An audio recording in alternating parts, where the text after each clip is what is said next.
ओम नमो भगवते वासुदेवाय। ओम नमो भगवते वासुदेवाय। ओम नमो भगवते वासुदेवाय।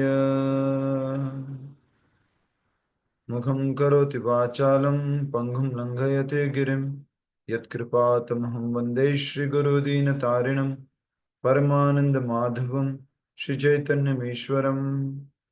नारायणं नमस्कृत्यं नरं चैव नरोत्तमं दैवीं सरस्वतीं व्यासं ततो जयमुदीरयेत्। नष्टप्रायेषु भद्रेषु नित्यं भागवत सेवया भगवती उत्तमश्लोके भक्तिर्भवति नैष्टिकी। हरे कृष्ण कृष्ण कृष्ण हरे हरे, हरे राम राम राम हरे हरे। श्रीमद् भागवतम कथारूप सभी भक्तों का स्वागत है। आज के श्रीमद् भागवत कथा रूप कार्यक्रम में भगवान श्री कृष्ण की बाल लीला शुरू हो गई है। भगवान श्री कृष्ण का प्राकट्य हो चुका है और अ, भगवान श्री कृष्ण को बदल कर लाई गई कन्या जो है, जो छोटी सी बच्ची है, उसको वसुदेव जी गोकुल से अपने कंस के कारागार में लेके आ चुके हैं और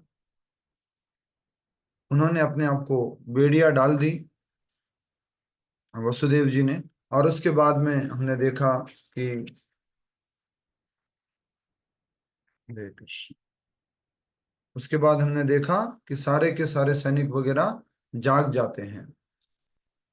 आइए अब हम आगे समझने का प्रयास करते हैं और जो कथा चल रही है उसको सुचारू रूप से आगे बढ़ाते हैं।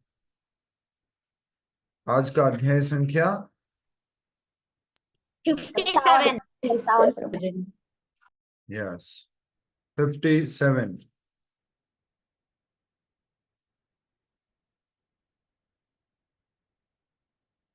अध्याय का नाम है कंस के अत्याचार,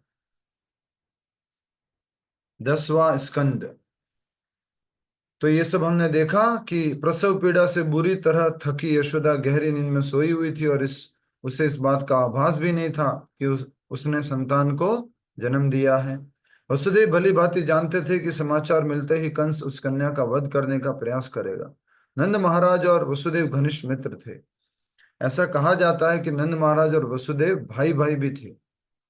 जो द्विविध करके इनके पूर्वज हुए हैं, इनकी एक पत्नी से नंद महाराज हुए थे और एक पत्नी से वसुदेव जी हुए थे। ठीक है, मतलब परंपरा में आगे डायरेक्टली नहीं है, थोड़ा आगे आकर के। ठीक है।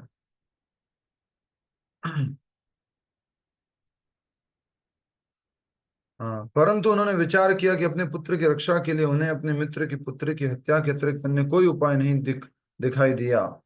श्रील विश्वनाथ चक्रवर्ती ठाकुर लिखते हैं कि किसी दूसरे के पुत्र की बलि देकर अपने पुत्र की रक्षा में उस व्यक्ति को दोष नहीं होता। इतना ही नहीं, वसुदेव को क्रूर नहीं कहा जा सकता क्योंकि उन्होंने योग माया द्वारा प्रेरित होकर यह कार्य किया था। योग माया ने बताया था तो ऐसा किया था।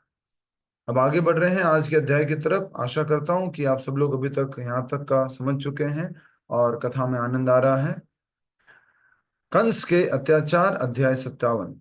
महल के द्वार बंद होते ही वह नवजात कन्या रोने लगी।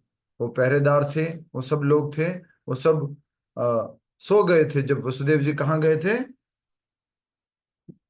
गोकुल, नंद गोकुल। जब गए थे तो पहरेदार जो है, नंदगांव नहीं, गोकुल, नंद गोकुल।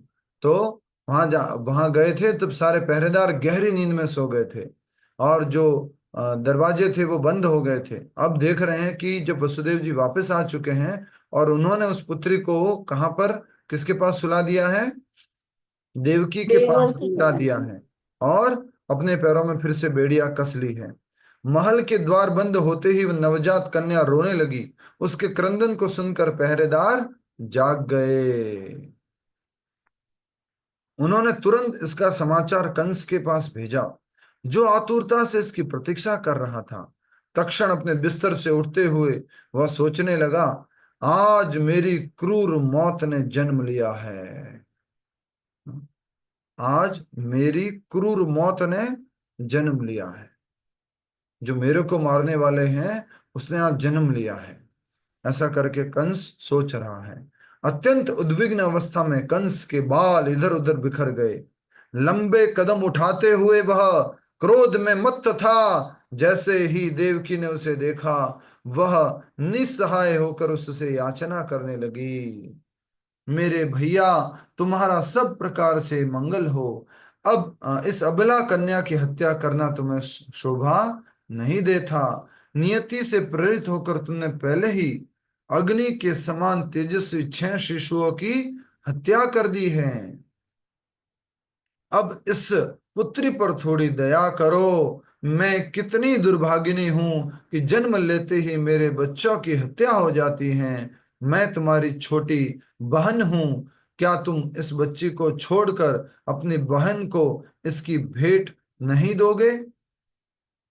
अपनी इस पुत्री को, मेरी बच्ची को छोड़ दो और इसको मुझे नहीं दोगे, गिफ्ट नहीं दोगे, मुझे रहने नहीं दो, इस बच्ची को मेरे पास रहने नहीं दोगे? कौन प्रार्थना कर रहा है? देव की देव प्रभु जी। देवकी देव मैया। की प्रार्थना कर रही है, निवेदन कर रही है कंस से। ठीक है। क्षत्राणी होने के कारण देवकी कूटनीति से भली भांति परिचित थी, परंतु यद्यपि वह उस बच्ची को अपनी छाती से लगाकर जोर जोर से रो रही थी, क्रूर कंस पत्थर के समान भाव शून्य बना रहा। देवकी को प्रताड़ते हुए उसने उसके हाथों से वह कन्या छीन ली। देवकी के हाथों से, जो देवकी उसको गले से लगा कर रखी थी, वो कन्या को, उस बच्ची को कंस ने छीन लिया है। कंस ने उस कन्या के दोनों पैरों को पकड़ा। देखिए, ये पूरा वर्णन दिया हुआ है यहाँ पर, जितना भागवत में है और डिटेल हरिवंश पुराण आदि में है।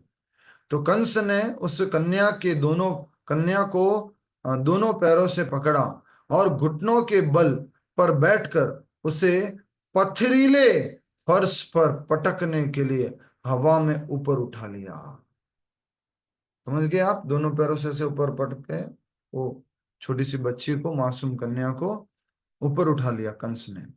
तभी भगवान विष्णु की छोटी बहन, वह कन्या, कंस के हाथों से फिसल गई और आकाश में जाते हुए उसने अष्टभुजाओं वाली दुर्गा देवी का रूप धारण कर दिया। दुर्गा माता की जय।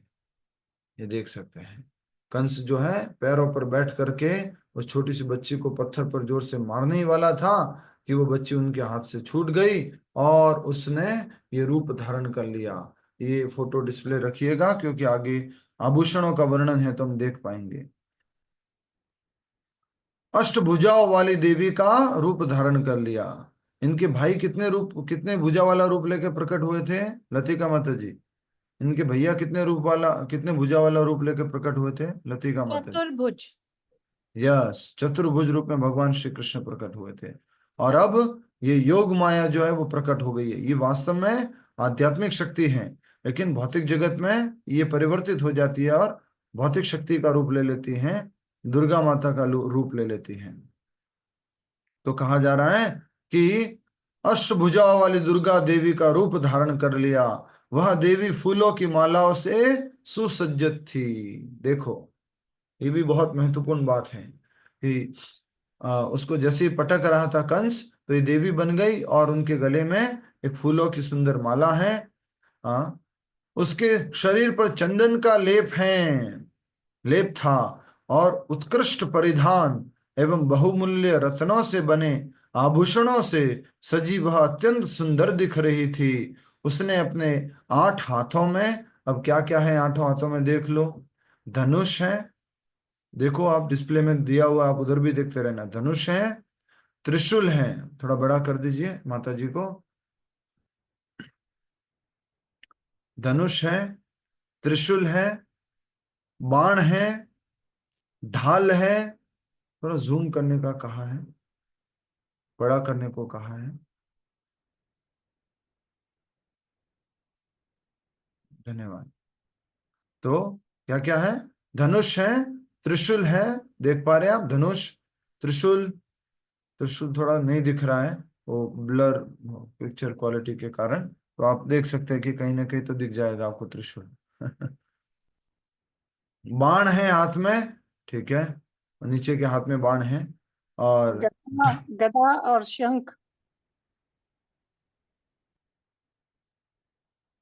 मतलब जी पढ़ रहा हूं मैं आगे। हाँ, बाण है, ढाल है, और खड्ग है, और शंख है, और चक्र है, और गदा धारण कर रखी है। खड्ग क्या होता है? खड्ग तलवार प्रभु जी। तलवार प्रभु जी। प्रभु जी ढाल को खड़ग बोलते हैं। ढाल अलग से दिया हुआ है। तलवार होती है शमशीर खड़ग होती है प्रभु जी, वो खड़ग तलवार तलवार होती है प्रभु जी। तलवार नहीं बोला गया, तो तलवार तलवार होती है, खड्ग है। बड़ी चाकू खड्ग की यानी जैसे होती तलवार। है। ओके ओके, खड्ग मतलब तलवार है।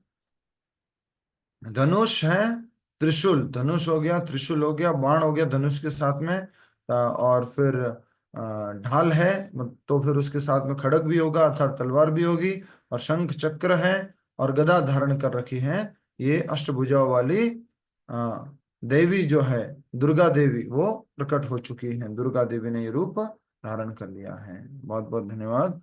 आगे हम बढ़ेंगे।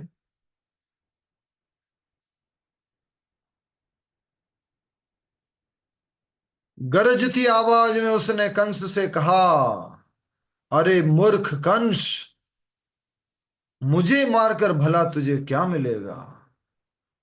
जिस भगवान से तूने शत्रुता मोल ली है, वह निश्चित ही तेरा संहार करेंगे, और इसी उद्देश्य के लिए वे पहले कहीं और जन्म ले चुके हैं। तू अकारण दूसरे बच्चों की हत्या न कर। ऐसे करके दुर्गा माता ने बोल दिया, हे कंस, तुझे मुझे मारकर क्या मिलेगा? जिसको जो भगवान तुझे मारने के लिए प्रकट होने थे वो तो प्रकट हो चुके हैं, कहीं और जन्म ले चुके हैं, और तू अकारण दूसरे बच्चों की हत्या न कर। साधारणतया दुर्गा माता जो है ना, आसुरिक प्रवृत्ति वाले लोगों की देवी है। आसुरिक प्रवृत्ति वाले लोगों की देवी हैं, तामसिक प्रवृत्ति वाले लोगों की देवी हैं। असुरी लोग मानते हैं दुर्गा माता को, इसलिए कई बार बलि वगैरह चढ़ाते हैं तो दुर्गा माता को चढ़ती हैं। तो कंस जो है इनकी बातों को ध्यान से सुनेगा। इस प्रकार कंस को चेतावनी देकर योग माया दुर्गा देवी पृथ्वी पर विभिन्न भिन्न भिन्न स्थानों पर प्रकट होकर विविध नामों से विख्यात हुई। जो पहले ऑलरेडी भगवान ने बोला था, याद आ रहा है सबको? याद आ रहा है ना? भगवान ने बोला था कि योग माया तुम प्रकट होगी और तुम पूजी जाओगी और तुम्हें अलग अलग नामों से जाना जाएगा। देखिए क्या क्या नाम बोले थे भगवान ने।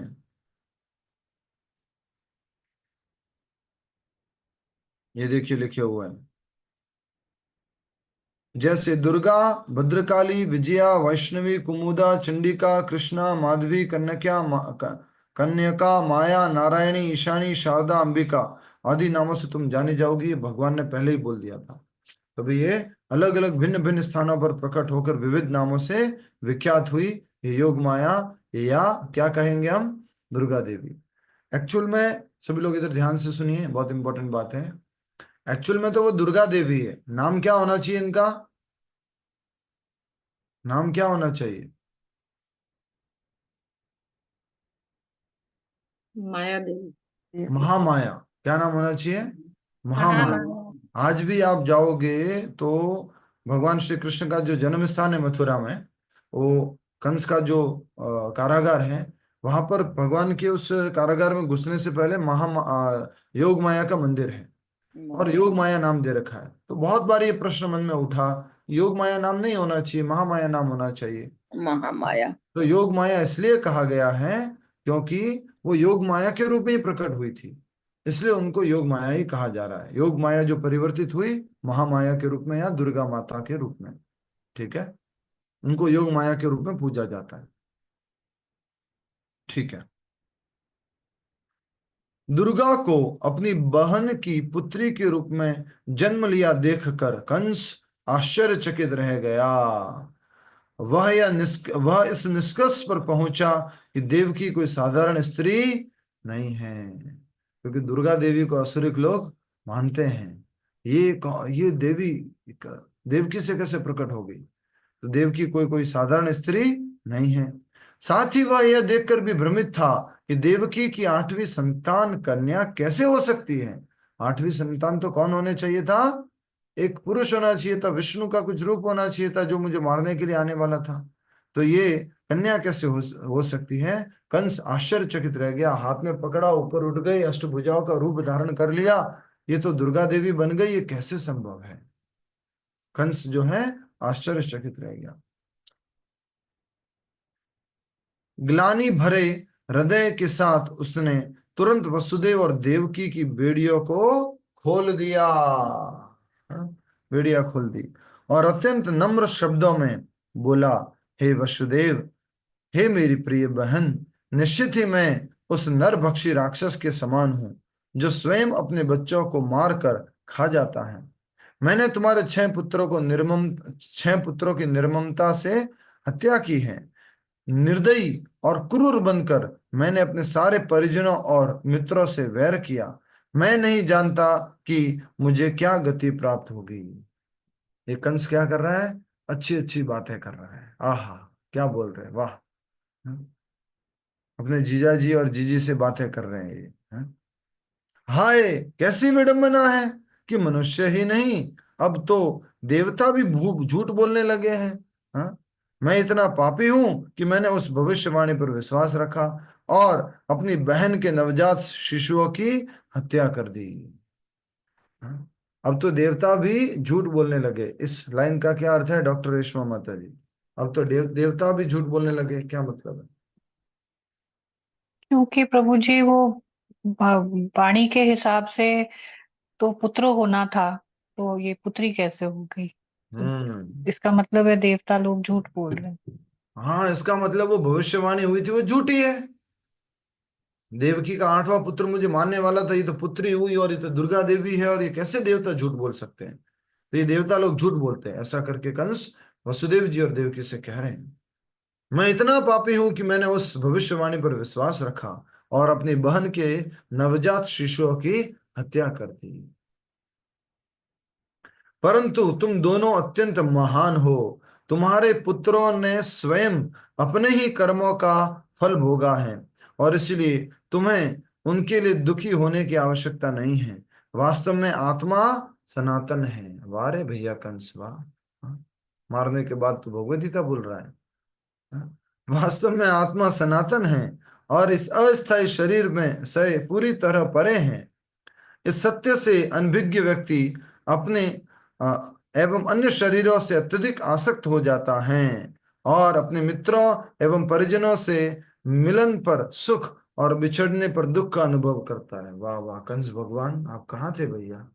इतना बड़ा बड़ा ज्ञान दे रहे हो कि अपने शरीर शरीर अलग है, आत्मा अलग है, और अस्थायी शरीर को हम सत्य मान बैठते हैं कि ये शरीर मैं ही हूं, और इस असत्य के कारण हम जो है इस शरीर से आसक्त हो जाते हैं और इस शरीर से संबंधित शरीरों से आसक्त हो जाते हैं, मित्र और परिजनों से आसक्त हो जाते हैं, और जब उनसे मिलते हैं तो सुख मिलता है और उनसे बिछड़ते हैं तो दुख होता है। वाह, कंस की गीता, आहा।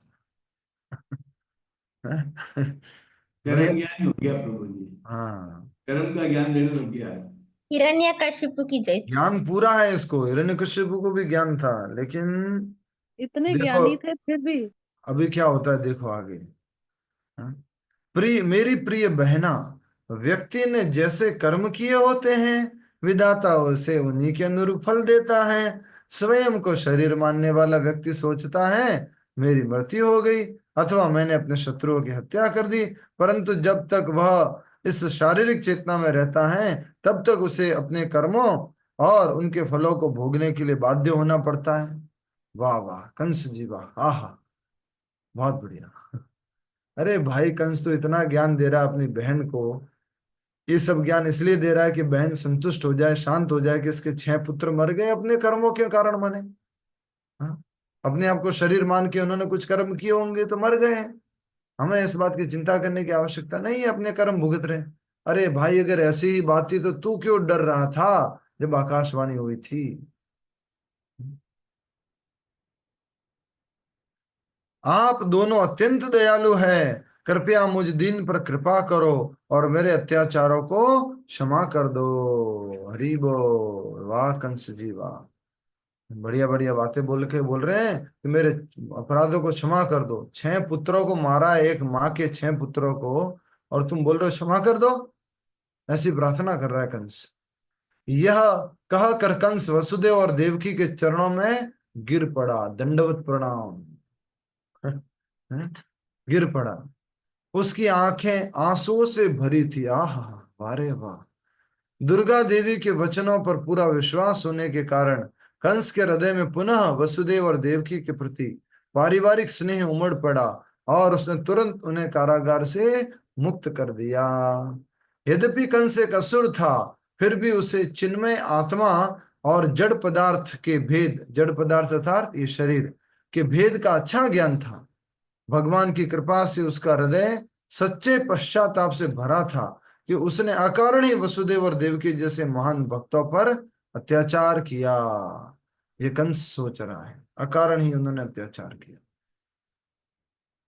कंस को विश्वास था कि ज्ञान की दृष्टि से पूरे प्रकरण प्रकरण पर विचार करने के बाद देवकी समझ जाएगी कि कंस उसके पुत्रों की मृत्यु के लिए उत्तरदायी नहीं है। वाह वाह वाह वाह वाह वाह। ज्ञान की दृष्टि से क्या क्या सोच रहा है कंस, देखो कि अगर ज्ञान की दृष्टि से पूरे प्रकरण पर विचार किया जाए, करने के बाद देवकी समझ जाएगी कि कंस उसके पुत्रों की मृत्यु के लिए उत्तरदायी नहीं है और इस प्रकार वह उसे क्षमा कर देगी। निश्चित ही वह उनकी मृत्यु का एक साधन बना था, परंतु उन शिशुओं की निर्मम हत्या का मूल कारण तो स्वयं उनके कर्म थे।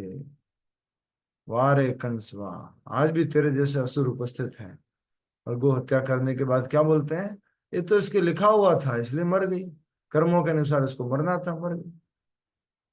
ये चिकन, ये अंडे, ये जो कुछ भी नॉनवेज, सब इसको अपने कर्मों के अनुसार मरना था, इसलिए मेरे हाथों मरेंगे। मेरे हाथों नहीं तो किसी और के हाथों मारे जाते हैं। बहुत सारे लोग बोलते हैं मैं नहीं खाता तो कोई और खाता। तो इस प्रकार से कंस ये सब सोच रहा है, बोल रहा है। भगवान की कृपा से पश्चाताप की भावना का अनुभव करते हुए कंस को दिव्य ज्ञान की प्राप्ति हुई।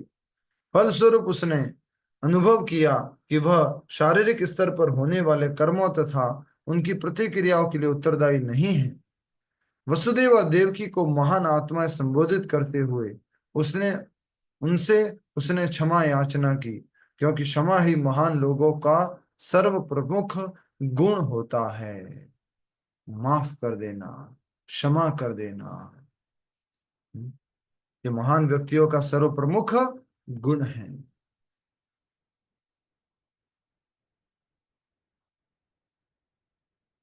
तो एक बार की बात है, प्रभुपाद जी और उनके शिष्यगण फ्लाइट में ऑस्ट्रेलिया से आई थिंक साउथ अफ्रीका जा रहे थे और अ, उस फ्लाइट के अंदर अलग अलग जोन बने हुए होते हैं जहाँ स्मोकिंग कर सकते हैं, नहीं कर सकते हैं।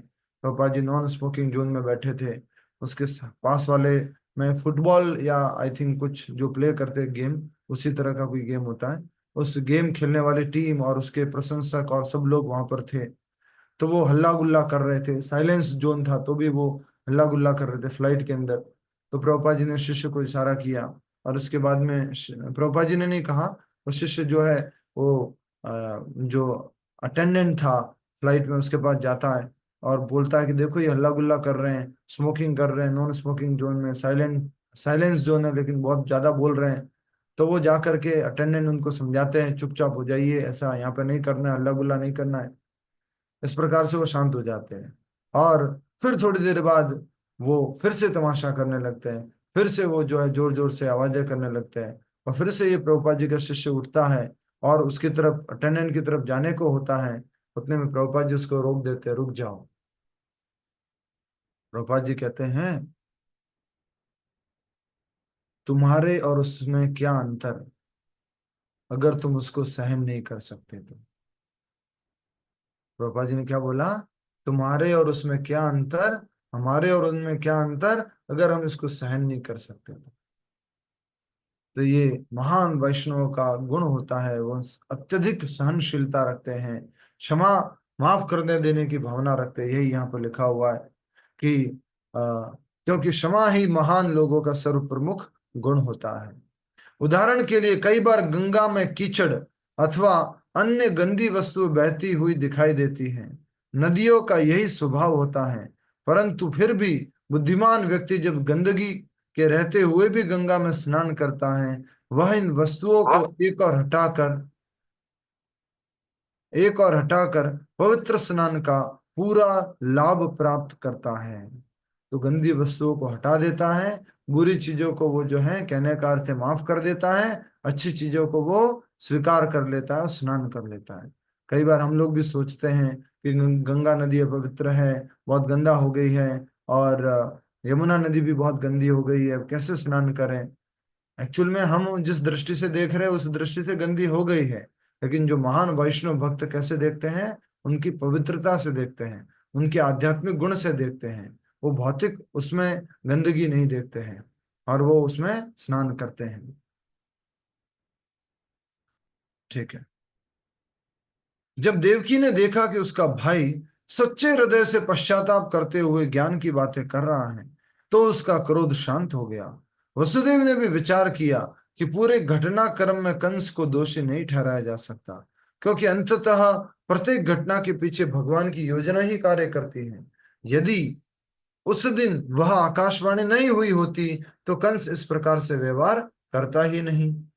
फिर भी इसमें भला क्या दोष, और चूंकि अब भगवान कहीं और प्रकट होकर यशोदा के सुरक्षित हाथों में है, इसलिए कंस के प्रति वैर वैमनस्य की भावनाएं रखना उचित नहीं है। सब कुछ श्री कृष्ण की योजना के अनुसार हो रहा था। पहले ही कृष्ण भगवान ने बोल दिया था कि जो है तुम मेरा एक्सचेंज करना नंद बाबा की यशोदा की पुत्री के साथ में। तो सब कृष्ण भगवान की ही योजना के अनुसार हो रहे हैं, और ये एक भक्त का लक्षण है। भक्त क्या सोचता है कि मेरे साथ जो कुछ भी हुआ, मेरे 6 पुत्र मारे गए, मेरे को जेल में डाला गया, बेड़ियों से बांध दिया गया, इतने इतने कष्ट दिए गए, ये सब कहीं ना कहीं मेरे ही कर्मों का फल है। पहला उसका भाव क्या रहता है कि कहीं ना कहीं मेरे ही कर्मों का फल है। दूसरा भाव क्या रहता है कि ये भगवान की योजना का ही भाग है, मुझे शुद्ध करना चाहते हैं भगवान। ठीक है। इस अनुकूल स्थिति का लाभ उठाते हुए वसुदेव ने मुस्कुराते हुए कहा, हे भद्रकंस, केवल अज्ञानतावश ही व्यक्ति भौतिक शरीर को आत्मा मान बैठता है। अभी अभी तुमने जो कहा वह शब्द सह सत्य है। भौतिक प्रकृति के नियंत्रण में कार्य करने वाला व्यक्ति कभी भी स्वतंत्र रूप से कार्य नहीं करता। हर समय हम भौतिक प्रकृति के 3 गुणों के अंतर्गत रहते हैं, कभी सत्व गुण में, कभी रजोगुण में, और कभी तमोगुण में। जैसे कि अभी क्लास में कुछ लोग तमोगुण में चले गए हैं, ऐसे ऐसे कर रहे क्लास करते करते।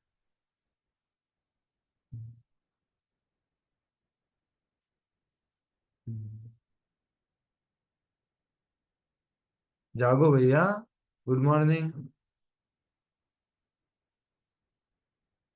हरे कृष्ण। ठीक है। तो अ, बताया जा रहा है कि अ, जो वसुदेव जी हैं उन्होंने मुस्कुराते हुए कंस से कहा, हे भद्र कंस, केवल अज्ञानतावश व्यक्ति भौतिक शरीर को आत्मा मान बैठता है। अभी भी तुमने जो कहा वह शब्दशः सत्य है।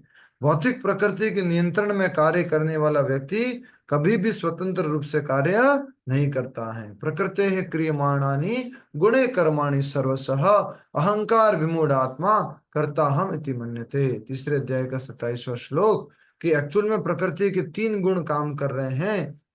हाँ, और व्यक्ति अहंकारवश क्या सोचता है, मैं कार्य कर रहा हूं, विमूढ़ आत्मा।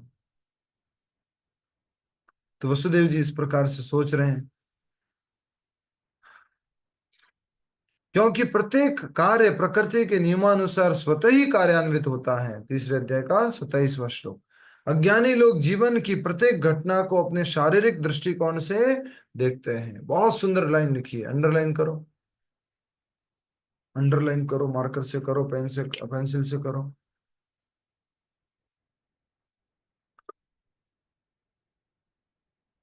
अज्ञानी लोग जीवन की प्रत्येक घटना को अपने शारीरिक दृष्टिकोण से देखते हैं और भगवान के विषय में कोई ज्ञान न होने के कारण वे प्रतिकूल परिस्थितियों को पलटने के लिए अकारण संघर्ष करते रहते हैं। समझ में आ रहा है?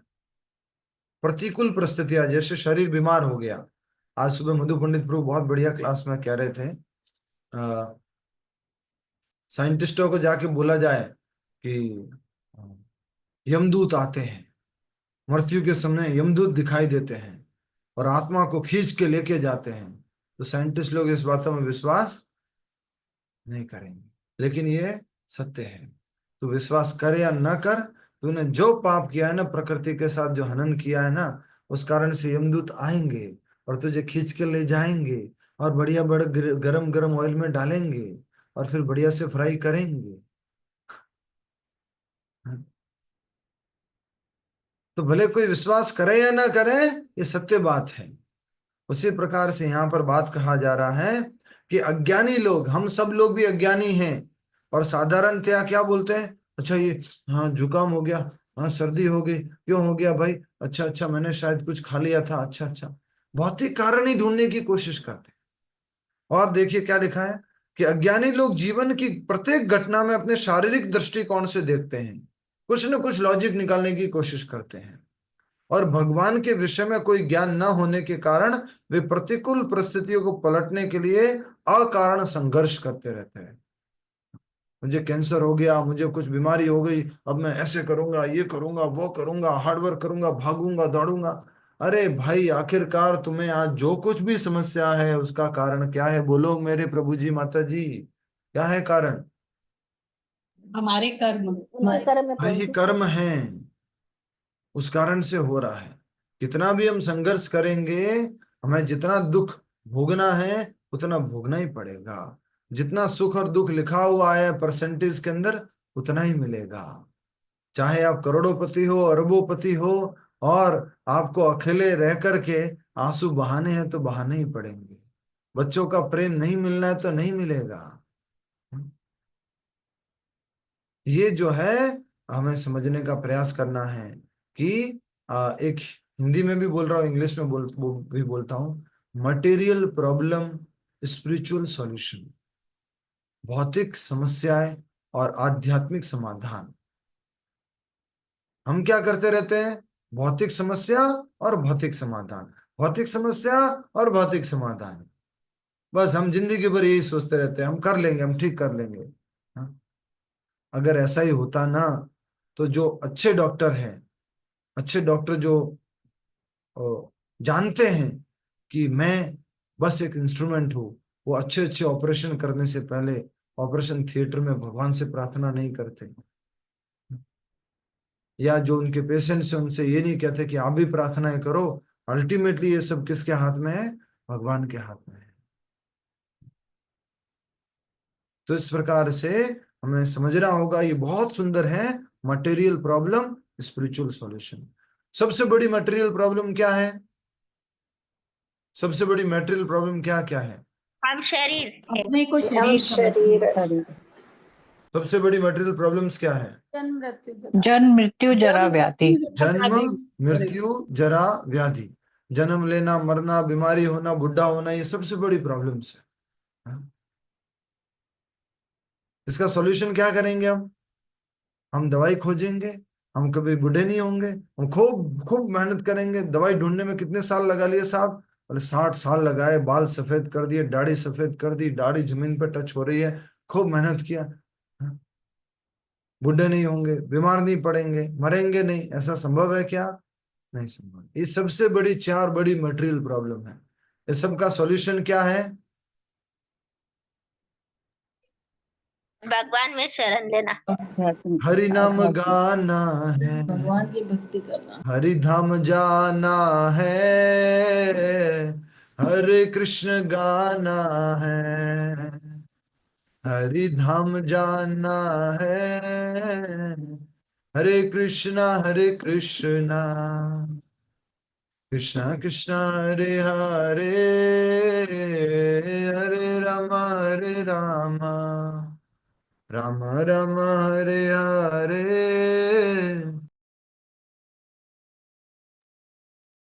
हरे कृष्णा हरे ठीक है, कृष्णा हरे कृष्णा। हरे कृष्णा कृष्णा। जो है, भगवान की भक्ति जो है, भगवान का नाम जप करेंगे तो प्रॉब्लम खत्म हो जाएगी कि नहीं हो जाएगी, बोलो। कितना भी हम शारीरिक कष्टों से दूर होने की कोशिश करते रहे, ये शारीरिक कष्ट पीछा नहीं छोड़ते। अभी यात्रा में एक व्यक्ति आए थे हमारे साथ, हमने उनसे पूछा कि आप प्रोस्टेट की दवाई कितने टाइम से ले रहे हो? बोले प्रभु जी लगभग 30 बोला था, मैं मिनिमम लेके चलता हूँ कि प्रभु जी लगभग 20-25 साल हो गए। मैंने कहा ठीक नहीं हुआ? नहीं, बोले एक गोली तो लेनी ही पड़ती है, ये शरीर दुखों का घर है। इसी तरह से हमारे यात्रा में और भी 4 भक्त आए थे, उनको बोला लास्ट में जंप करो, हरि नाम हरे कृष्ण। अरे नहीं नहीं नहीं, जंप नहीं करना। मैंने पूछा क्या हो गया है? बोले अभी अभी 17 साल हो गए, घुटने चेंज करवाए। इतनी प्रॉब्लम है इस जगत में, घुटनों की प्रॉब्लम, पेट की प्रॉब्लम, प्रोस्टेट की प्रॉब्लम, देखने की प्रॉब्लम, खाने की प्रॉब्लम, डायबिटीज की प्रॉब्लम है। प्रॉब्लम ही प्रॉब्लम है, क्या सॉल्यूशन निकालेंगे हम? प्रभुपाद जी बोलते हैं, भगवत गीता में हमने पढ़ा था, याद करना, एक प्रॉब्लम का हम सॉल्यूशन ढूंढने की कोशिश करते हैं और वो खुद ही अपने आप में बहुत बड़ी प्रॉब्लम बन जाती है। जैसे कि क्या सोचा था साइंटिस्टों ने कि चलो चलो जो है ना, अ, अ, अ, अपने यात्रा करने के लिए ना इंजन बना देते हैं। इंजन बनाने से क्या होगा कि जो हम आसानी से यात्रा कर पाएंगे। तो यात्रा को ठीक करने के लिए इंजन बनाया, फिर गाड़ी बनी, फिर क्या हुआ, बहुत ज्यादा खनन होने लगा। खनन होने लगा, फिर क्या हुआ, बोले बहुत ज्यादा पॉल्यूशन हो रहा है। फिर क्या हुआ, बोले पॉल्यूशन से हीट बढ़ रही है, ग्लेशियर पिघल रहे हैं। इस तरह से अब एक और प्रॉब्लम, उसको सॉल्व करो तो एक और प्रॉब्लम, उसको सॉल्व करो तो एक और प्रॉब्लम। हर सॉल्यूशन एक प्रॉब्लम बनता जाता है। दुनिया में ऐसा कहा जा रहा है कि भी जितने लोग हैं, 33% एवरी डे कुछ न कुछ मात्रा में प्लास्टिक कंज्यूम कर रहे हैं। कुछ न कुछ मात्रा में प्लास्टिक जा रहा है। सॉल्यूशन निकाला, पानी, हल्की चीजें, एसी, गाड़ियां, plastic plastic plastic plastic plastic. अब दुनिया के लिए प्लास्टिक एक बहुत बड़ा हेडेक बन चुका है साइंटिस्टों के लिए। इस प्लास्टिक से, प्लास्टिक फ्री करना है जगत को। एक प्रॉब्लम दूसरा सॉल्यूशन, वो सॉल्यूशन दूसरी प्रॉब्लम, प्रॉब्लम प्रॉब्लम प्रॉब्लम। ये जगत ऐसा ही है। इसलिए हम सब लोगों को इस जगत से क्या हो जाना है, भाई इस जगत में कुछ ठीक नहीं हो सकता। यहाँ से निकलो बाहर, भगवान के धाम जाओ, अपने घर चलो। तो बहुत आवश्यक है।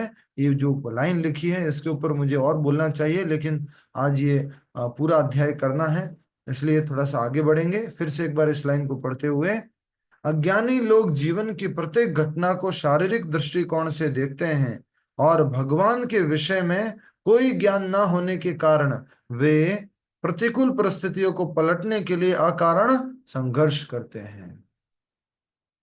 आज एक व्यक्ति से बात हो रही थी, अच्छा रियलाइजेशन हुआ।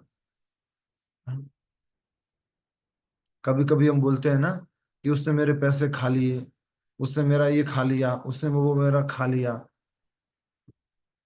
तो उसने अच्छा बोला था उस व्यक्ति ने कि अगर खा ही लिया है, आपका पैसा खा ही लिया है और वापस देने से भी मना कर रहा है, तो अब तो वो खा लिया है, मतलब समझने की कोशिश करो, खा लिया है, पेट में चला गया है, उसके बाद में वो क्या बन गया है, क्या बन गया है? मल बन गया है। फल बन चले गया उस भगवान। मल के बारे में अब चिंता करके ऑलरेडी खा लिया, निगल लिया, सब कुछ हो गया, अब कहाँ तुम उसके पीछे पड़ो, आगे की बात करो, आगे की तैयारी करो। बहुत सुंदर बोला, खा लिया उसने, अब खा लिया, हजम भी कर लिया और मल भी कर लिया, और वो तो सब निकल चुका है अलग रूप में। तो इसलिए हमें पीछे की ज्यादा चिंता करने की आवश्यकता नहीं है। आगे बढ़ते हैं। यह सुनकर कंस अत्यधिक प्रसन्न हो गया। वसुदेव और देवकी की अनुमति लेकर वह शांत चित्त से अपने महल में लौट आया। देखिए, हमने पहले पढ़ा था कि द्रौपदी के 5 पुत्रों की निर्मम हत्या कर दी थी। किसने? अश्वत्थामा ने। अश्वत्थामा ने। मैं चाहता हूं कि जितने भी लोगों ने वीडियो बंद कर रखा है ना, जो वीडियो बंद करके बैठे हैं, वो लोग कमेंट में लिखें द्रौपदी के 5 पुत्रों की हत्या किसने की। कमेंट में लिखो, कमेंट में सब लोग लिखो, एक्टिव रहो थोड़ा सा ना, जागो। आगे जो क्लास होगी उसमें वीडियो बंद चलेगा ही नहीं, ये कंडीशन ऑफ है वहां पर, ठीक है। हरे कृष्ण। तो आ, देखिए कितनी अच्छी होती है ये माँ, कितनी अच्छी होती है एक भक्त माँ, जो माफ कर दिए है अपने पुत्रों के हत्यारों को। द्रौपदी ने भी माफ कर दिया अश्वत्थामा को। हाँ, अर्जुन मारने वाला था, द्रौपदी बोलती है कि देख, अगर ये मर गया तो इसकी माँ को कितना दुख होगा, जितना मुझे दुख हो रहा है उस माँ को भी दुख होगा, मत मारो इसको। उसी प्रकार से देवकी ने भी एक दयालु हृदय के साथ में कंस को माफ कर दिया अपने 6 पुत्रों की हत्या के बाद। तो कंस वहां से देवकी और वसुदेव से अनुमति लेकर के चला गया। अब देखो कंस का क्या होता है। अगले दिन प्रातः कंस ने अपने सारे मंत्रियों को बुलवाया, सबको एकत्र करके उसने कल योग माया द्वारा दी गई सूचना की जानकारी दी कि उसका हत्यारा पहले ही कहीं और जन्म ले चुका है। माया का कार्य बद्ध जीवों को अज्ञानता के अंधकार में सुलाए रखना है। इस प्रकार योग माया ने कंस को अंधकार में रखा और वह श्री कृष्ण के जन्म के सत्य को नहीं जान पाया। ये कंस ने सभा बुला दी है। ऐसा कहते हैं कि कंस बहुत बड़े बड़े राक्षसों के साथ लड़ाई करता था, और लड़ाई करने के बाद उनको मारता नहीं था, बंदी बना के रखता था। जब खुद को कोई परेशानी आएगी बोले इस राक्षस को भेज दूंगा। तो ऐसे करके कंस ने अकासुर, बगासुर, व्योमासुर, हाँ, अरिष्टासुर, प्रलंबासुर, इतने सारे लोगों को, आसुरों को बंदी बना के रखा था अपने साथ में। कंस की बातें सुनकर वे द्वेषी असुर कहने लगे, महाराज यदि ऐसा ही है तो मैं निकटवर्ती सारे गांवों और नगरों के में पिछले 10 दिनों में जन्म लेने वाले सारे शिशुओं को मारने का आदेश दे। सोचिए कंस की बुद्धि क्या होने वाली है। अभी तो देवकी और वसुदेव से माफी मांगी उसने, सब बड़ी बड़ी भगवत गीता सुनाई, हम आत्मा है, हम शरीर नहीं है। हाँ, अब देखो क्या बोलता है। महाराज यहाँ तक कि देवता भी आपसे भयभीत रहते हैं, फिर आपको किसका भय।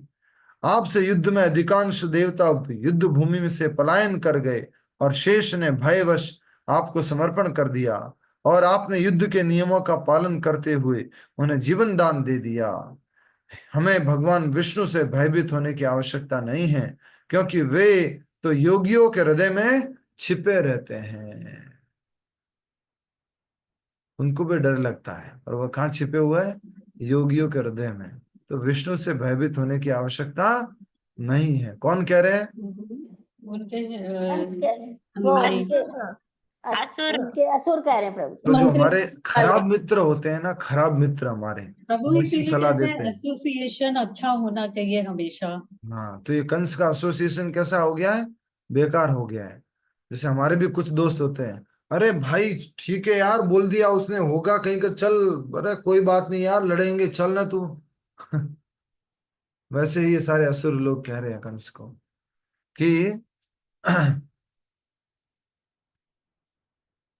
महाराज यहां तक कि देवता भी आपसे भयभीत रहते हैं, और आपको किसका भय। फिर से डिस्प्ले कीजिए जो डिस्प्ले कर रहे हैं। हमें भगवान विष्णु से भयभीत होने की आवश्यकता नहीं है, क्योंकि वे तो योगियों के हृदय में छिपे रहते हैं। शिव जी जंगलों में रहते हैं, और ब्रह्मा जी ध्यान करते हुए तपस्या में व्यस्त रहते हैं। ये आसुरिक मित्र है कंस के आसपास, और ये सब उनसे याचना कर रहे, प्रार्थना कर रहे हैं, और अलग अलग असुर है, ये रूप इनका इस तरह से दिखाया गया है। ठीक है, तो अ, ब्रह्मा, विष्णु और महेश ये तीनों शक्तिशाली है। तो विष्णु जी तो कहाँ छिपे हुए हैं, योगियों के हृदय में। ब्रह्मा जी कहाँ छिपे हुए हैं, ध्यान करते हुए तपस्याओं में व्यस्त है वो तो। और शिव जी कहाँ पर हैं, जंगलों में रहते हैं। हाँ, और इनके अतिरिक्त बच्चे इंद्र आदि देवता में आपका सामना करने की कोई शक्ति नहीं है, इसलिए आपको किसका भय। हाँ कंस भाई, अरे कंस भाई, भाई कंस, आपको किसका भय, तुम किससे डरते हो। इसमें संदेह नहीं कि देवता हमारे शत्रु हैं, और बुद्धिमान व्यक्ति कभी भी शत्रु की शक्ति को कम नहीं आंकता। जिस प्रकार व्यक्ति को चाहिए कि वह रोग, अग्नि और ऋण को समूल नष्ट कर दे। किस किस को? रोग को, अग्नि को और ऋण को समूल नष्ट कर दे। रोग को, अग्नि को और ऋण को समूल नष्ट कर देना चाहिए, अन्यथा वे बढ़ जाते हैं। रोग को खाली दवाई देकर के शांत किया तो क्या होगा? वो बढ़ जाएगा। बोले भी जुकाम की दवाई ले लो, वो फिर ले ली दवाई, कुछ टाइम के लिए बंद हो जाएगा, फिर आगे जाके बढ़ जाएगा, टीबी में बदल जाएगा, किस में बदल जाएगा मालूम नहीं। तो रोग, अग्नि व ऋण को समूल नष्ट करे, अन्यथा वे बढ़ जाते हैं। ऋण पे क्या लगता रहता है? ऋण के ऊपर क्या लगता है? ब्याज। ब्याज लगता इंटरेस्ट। है, इंटरेस्ट लगता है। और अग्नि किसी और के संपर्क में आ गई तो बढ़ जाएगी। अथवा जिस प्रकार व्यक्ति को चाहिए कि वह जीवन के आरंभ से ही अपनी इंद्रियों पर नियंत्रण रखे, अन्यथा बाद में उन्हें नियंत्रित करना कठिन हो जाता है, उसी प्रकार शत्रु को कभी दुर्बल नहीं समझना चाहिए। इंद्रियों को नियंत्रित रखना कहाँ, कब से सीखना है? बचपन से। बचपन से बच्चों को सिखाना है, पोतों को सिखाना है, पोतियों को सिखाना है। आज एक माता जी का फोन आया, प्रभु जी बच्चों को भगवत गीता पढ़ाएंगे क्या? मालूम नहीं आगे जाके तो क्या करेंगे, लेकिन अभी तो हमारे हाथ में है, भी आप पढ़ाएंगे क्या? तो इसलिए बचपन से ही हमें इंद्रिय संयमन सीखना चाहिए, सिखाना चाहिए।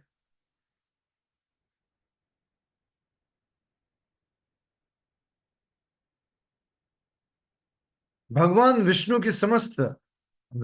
विष्णु ही समस्त देवताओं के आधार हैं, और जहां कहीं भी यज्ञ होते हैं वे वहां निवास करते हैं। इसलिए ब्राह्मण गाय जो यज्ञ के लिए घी देती हैं, और यज्ञ भगवान विष्णु के शरीर के अंग है। बोल रहे हैं कि देवता लोग तो कौन है? भगवान विष्णु पर निर्भर रहते हैं। इधर देखो सभी लोग, हरि बोल। देवता लोग तो किस पर निर्भर रहते हैं? भगवान विष्णु पर निर्भर रहते हैं। देवता स्वतंत्र नहीं है। देवताओं को शक्ति कहां से आती है? भगवान विष्णु से आती है। ये असुर लोग बोल रहे हैं।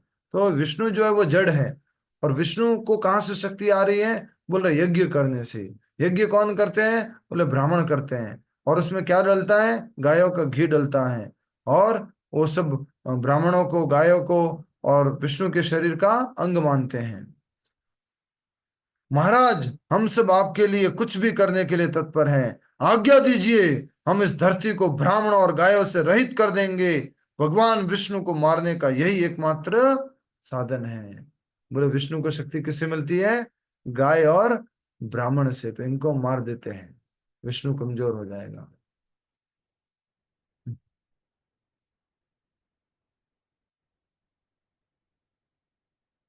महाराज, हम सब आपके लिए कुछ भी करने के लिए तत्पर हैं। आज्ञा दीजिए, हम इस धरती को ब्राह्मणों और गायों से रहित कर देंगे।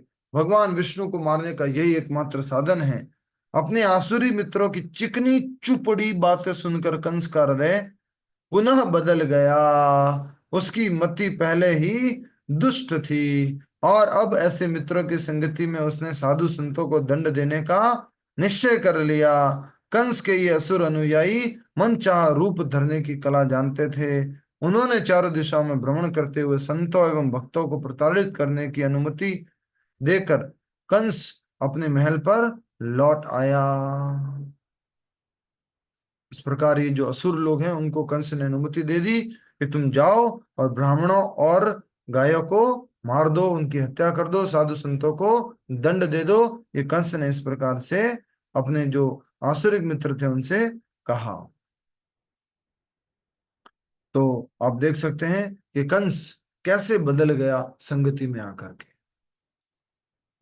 भक्तों के साथ उल्टा होता है। क्या होता है कि भक्तों के साथ रहते हैं, भक्ति करने का बहुत बढ़िया मन करता है, और जो घर चले जाते हैं, दोस्तों के साथ चले जाते हैं, तो क्या होता है? फिर से मन पलट जाता है। हाँ? फिर से भक्तों की संगति में आते हैं, हाँ हरि बोल हरि बोल हरि बोल हरि बोल। संगति बहुत पावरफुल है, इसलिए हमें भक्तों की संगति में रहना है। और कलयुग के लिए क्या कहा गया? शक्ति किसमें है? संघ शक्ति कलयुगे कलयुग में शक्ति किसमें है, इशारा करके बताएंगे, संघ में, साथ में रहने में शक्ति है।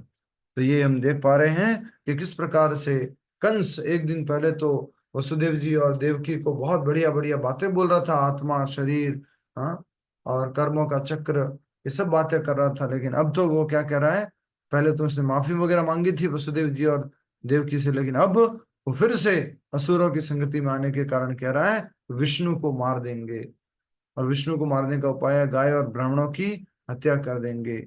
और कंस का हृदय पुनः बदल गया, उसने उन मित्रों को आदेश दे दिया कि तुम साधु लोगों को दंड दो, गाय और असुरों को मारने का प्रयास करो, मन चाह रूप धारण करके तुम जा सकते हो। उनके पास ऐसे वरदान थे, और उन्होंने चारों दिशा में भ्रमण करते हुए संतों व भक्तों को प्रताड़ित करने की अनुमति लेकर कंस अपने महल में लौट आया।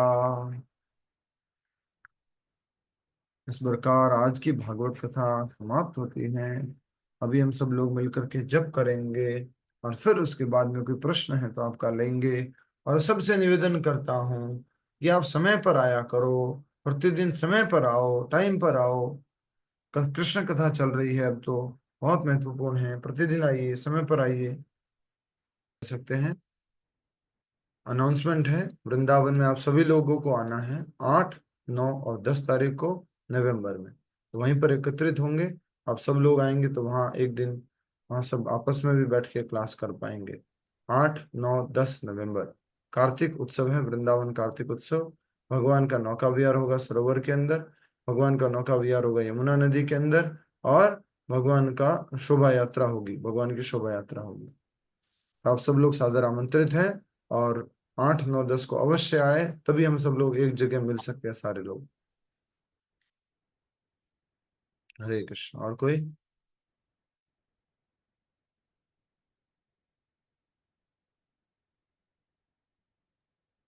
हरे कृष्ण।